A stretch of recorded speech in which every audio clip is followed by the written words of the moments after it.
이번 주일 말씀을 들으며 시편 기자의 고백이 저의 고백처럼 느껴졌습니다. 저도 왜 나에게만 이런 고난이 일어났는지 혼란스러웠던 때가 있었기 때문입니다. 저는 믿음의 가정에서 자랐지만 청년의 시절을 탕자처럼 살았습니다. 그러다가 하나님을 뜨겁게 만나고 열심히 신앙생활을 했습니다. 하나님의 뜻에 합당하게 살려는 마음이 가득했습니다. 스스로 잘 살고 있다는 생각도 들었습니다. 그런데 그때 제 삶에 이유를 알 수 없는 고난이 주어졌습니다.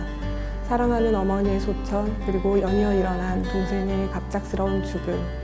너무나 큰 고난 앞에 제 마음은 산산조각 났습니다. 신앙생활도 얼어붙었습니다. 저와 늘 다정하게 대화하던 하나님이 하루아침에 등을 돌린 것 같았습니다. 하나님은 침묵하셨고 저는 어둠과 적막함 속에 홀로 떨어진 것 같았습니다.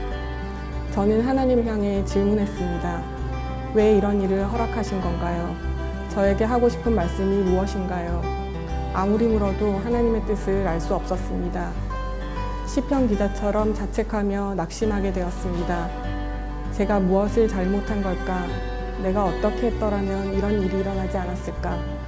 내가 하나님과 교제한 시간은 아무것도 아니었던가? 내 믿음은 과연 진정한 믿음일까?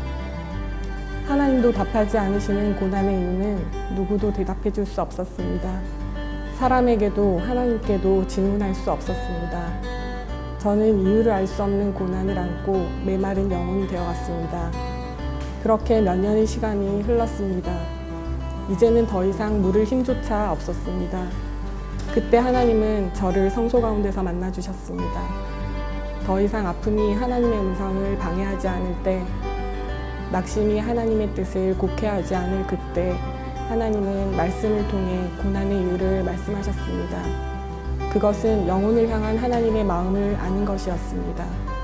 그 마음을 알았을 때 저는 하나님의 주권을 고백하게 되었습니다.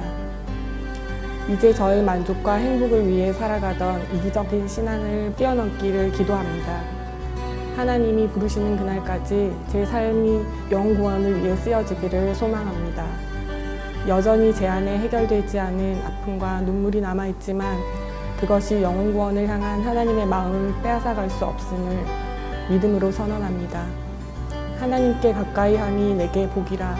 내가 주 여호와를 나의 피난처로 삼아 주의 모든 행적을 전파하리이다.